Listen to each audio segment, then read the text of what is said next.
Okay, I just gotta say, finally somebody did it correctly. There are so many people who utilize their name, which is wonderful. Got no issue with that. But they utilize their name and they're like, let me slap my name on a podcast because evidently everyone could do it. Now, I get very defensive. I'll tell you once and I'll tell you 9,000 times. I get defensive because the damn one career 20 years ago that I put my blood, sweat, and tears in was broadcast. you know, been doing it forever and ever and ever behind the mic, in front of the mic, behind the, radio, television, all the stuff. So I've been doing it for such a long time. And then it was like all of a sudden, everyone just said, I'm going to utilize my name. Podcasting blew up. And these companies were giving money to those people, which I get because you're trying to build your product. Why Kristin Cavallari is amazing is because she's actually somebody worth it. Like whoever came up with this idea was on the money and was going to make money.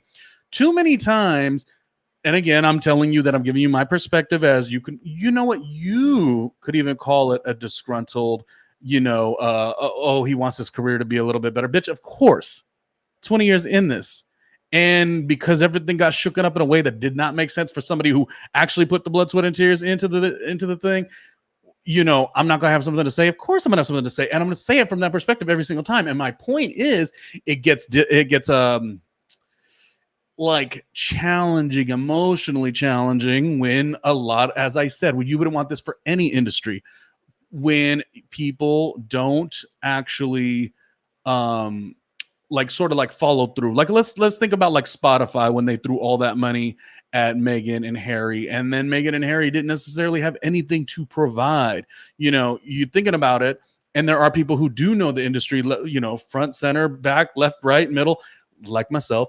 What must I show you how amazing I am? There's always time for me to talk about me before I talk about Kristin Cavallari. But all of the stuff I've done over the years, I know what's going on, but no one's going to give me the money that they're going to give to like a Meghan and a Harry. And I've always understood the concept of like, if you have a giant name, obviously a ton of doors are going to open for you, but you as the talent, let's make you, I don't know, have a skill set. And this is where the queen, the beautiful, the gorgeous, the icon in podcasting of the near future, Kristin Cavallari, is coming through because she is actually good. So I did my due diligence, as I do, because I will listen to audio content and video content all the time because, again, this is what I've done for 20 years. And she is actually good. Now, we knew she would be good because she was so compelling. Unlike a lot of other reality stars, she was always compelling. She was on Laguna Beach. She was compelling. She was on the hill. She told Audrina, oh, is this how it's going to go? She knew what she was doing. Ding, clocking in. That Kristin Cavallari. And then, of course, she had her show on the E! Channel. She pursued her Uncommon James, her brand. She was married, went through the divorce. Obviously, that's the more challenging side and situation. And then she has her children. Like, she has a balanced life. I was listening to the episode because, again, as I will do, I will not make a comment like these TikTok foolish people out there without doing my due diligence. And one of the things I enjoyed is her why. You have to have that why. Like, why am I going to choose to do this at this time? Because her point was like, I've been offered other podcasts. And she said, of course, doing the one with Steven, taking a look back towards memory lane was valuable, which I could totally understand. That's the one thing about doing, I mean, I guess even more so in reality, but any type of content is you're getting to see the chapters in your life. And then you go back and you're like, who is that person? But within the concept of her doing that show with Steven, going back to who she once was, and when it finished, or it's time to move on to the next thing, like she felt like this is a great thing because though other podcasts have been offered to her, she was more like, well, this one makes sense because it's an opportunity to like set her own schedule. And I don't know, that just sounded super duper valuable. Did I say the word super duper?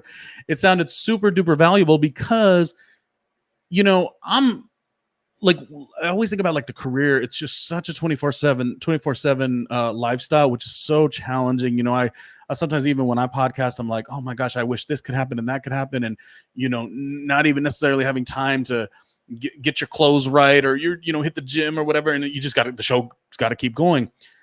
But I just was like, wow, and obviously her situation is a little bit more set up and structured because of her success, and there's nothing wrong with that.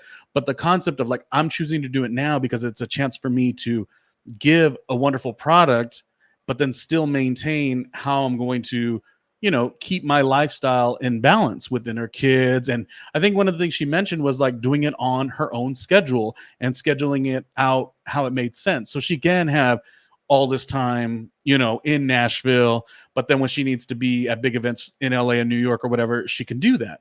And how this podcast would sort of mold very nicely with all that. I just really like that kind of person. Anyways, this episode, you may say it's full of shit, but I just really thought it was important to make a little comment, because if you've seen, as I've stated, over 954 episodes within the hashtag randomly with Ronnie Jr., not to mention have been doing this for a very long time. Lots of facets of this industry, but boy, they don't make it easy once you get over 40. They definitely don't. But the point is, you go and you go and you go and you go. And within all of this, sometimes I got to admit, I get a little chippy, or I get a little like bitter bitch vibes, because I get really like, damn, it don't matter how hard you work sometimes. It's just always going to be a faux celebrity. And Kristin is a bona fide actual celebrity. But the point is, like, there's going to be somebody who just got lucky on a quick show, and these big companies are going to throw money at them. And over here, I'm all just like just clawing at it year after year after year. And things don't get easier when you get older. And like I said, I wish I'd be doing my channel when I was in my 30s and my skin was a little more taut. As you grow, it's a little more challenging, and it's a tough marketplace. So when me personally, this is just, well, it's the only opinion you should worry about. But when I randomly Ronnie Jr. do see somebody who does come from a little bit of success, and I don't see it as, oh, they just slapped their name on a product, I want to call it out in a really good way. I want to call it out in a positive way. I want to affirm it. Like, no, Kristin is amazing. And then, I mean, who doesn't think it's the smartest thing ever for her to interview Stassi as one of the first interviews? I think that's great. I cannot wait to see what's going to happen with Kristin Cavallari's podcast. It's called Let's Be Honest. I can't wait to see where it goes. It's so funny because when they do like on reality TV, like specifically on the show The Real Housewives, it'll always be like, oh, well, the cast is very like aspirational living, in terms of like their $1 million homes or whatever, 2 million or 2, whatever. It's very expensive. And we get a lot of that, which is fine, but sometimes we get hollow people. I feel like we need more Kristin Cavallaris. And what I mean by that is aspirational, like women, aspirational, people who have great balance and are not thirsty. She's doing it right. And, of course, there's probably always somebody that has a comment, oh, well, if it wasn't for, her ex, no, you don't manage your life in such a way and get to these certain places without being very smart about the way you set your boundaries. And anyways, in my mind, she is somebody that the podcast industry is saying, let's go, let's make this a win. And people are supporting her. And I feel like if I was an ad agency or whatever the case, like I'd be throwing money at Kristin Cavallari's Let's Be Honest, because it has a future. Like, she's good at this. She's very, very good at this. And you always know somebody's good at this when they don't jump to conclusions. Thinking about it, she said, I have been offered this for so many years. Let me tell you a perspective I've never liked. I remember I was working at a radio show once in Phoenix, Arizona at the time. And the guy said, one of the bosses was like, oh yeah, we just like throw stuff up against the wall. And I've heard other people of a high stature also say that. I necessarily don't like it then either, but not this dusty. So this person is like, oh, we just throw stuff at the wall and see what sticks. No, that is not what I do. I am very specific about what I do and what my goals are. Now, there are those moments where things just take off, lightning in a bottle. I get that. And so, I don't know. Maybe I'm completely wrong. Maybe Kristin Cavallari would be like, no, I'm just throw it up against the wall, see what happens.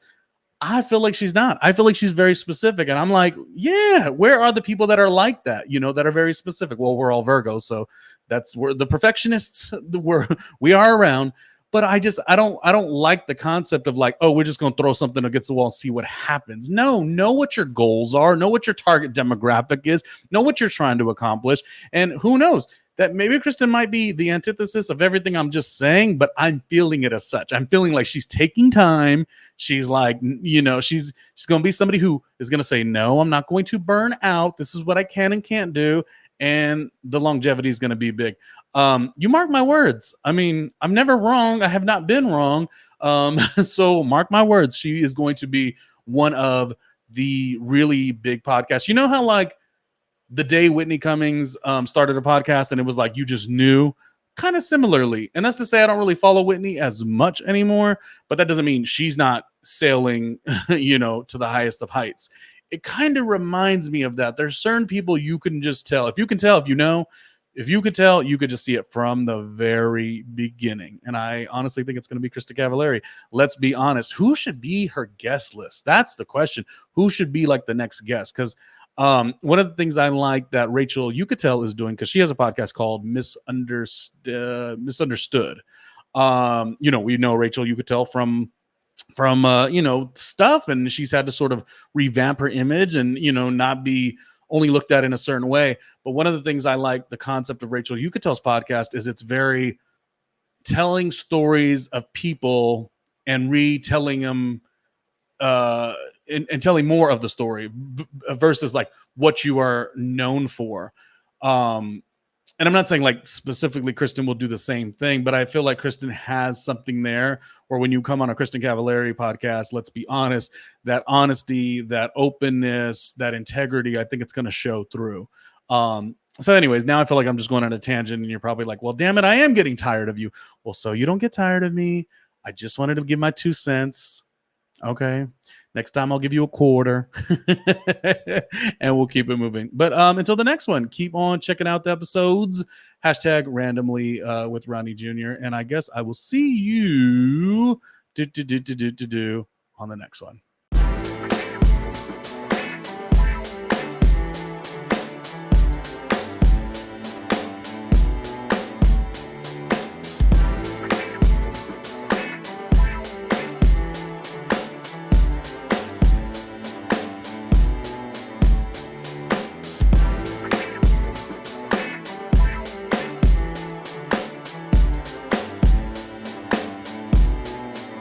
Hey, Ronnie Jr.